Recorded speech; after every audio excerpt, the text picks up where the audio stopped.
আসসালামু আলাইকুম ট্রেডার্স, কেমন আছেন আপনারা সবাই?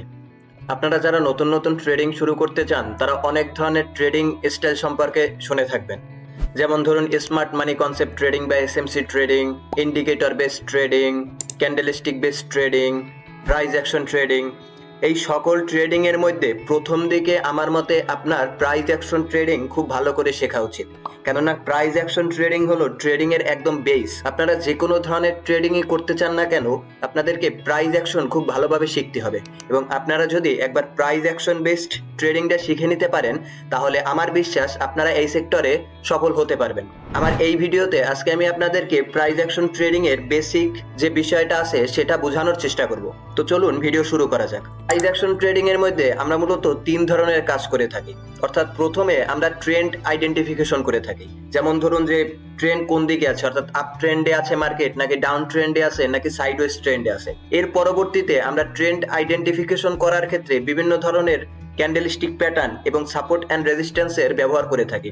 ট্রেন্ড আইডেন্টিফিকেশন, ক্যান্ডেলস্টিক প্যাটার্ন এবং সাপোর্ট অ্যান্ড রেজিস্ট্যান্স, এই তিনটা বিষয় একত্র করে আমরা মূলত প্রাইস অ্যাকশন ট্রেডিং এ বিভিন্ন ধরনের ট্রেডিং ডিসিশন নিয়ে থাকি। এবার আমরা এই বিষয়টা আরো ভালোভাবে বোঝার চেষ্টা করি। মূলত ট্রেন্ডের ক্ষেত্রে আমরা কি করি, আমরা মূলত মার্কেটের ট্রেন্ড আইডেন্টিফাই করার চেষ্টা করি। অর্থাৎ মার্কেট বর্তমানে কোন দিকে মুভ করতেছে, উপরের দিকে মুভ করতেছে নাকি নিচের দিকে মুভ করতেছে।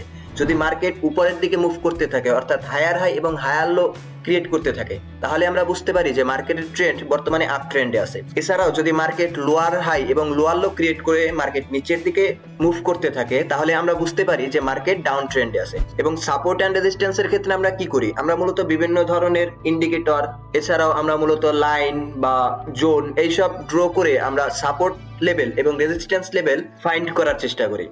যদি আমরা বুঝতে পারি যে সাপোর্ট দিয়ে প্রাইস উপরের দিকে যাচ্ছে, তাহলে আমরা বুঝতে পারবো যে মার্কেট আপ ট্রেন্ডে আছে, অর্থাৎ মার্কেটের প্রাইস সামনে আরো বাড়তে পারে। এছাড়াও যদি মার্কেট রেজিস্ট্যান্স থেকে নিচের দিকে নামতে থাকে, তাহলে আমরা কি বুঝি যে মার্কেটের প্রাইস বা কয়েনের প্রাইস কমতেছে, অর্থাৎ এখান থেকে কয়েনের প্রাইস বা মার্কেট নিচের দিকে যেতে পারে।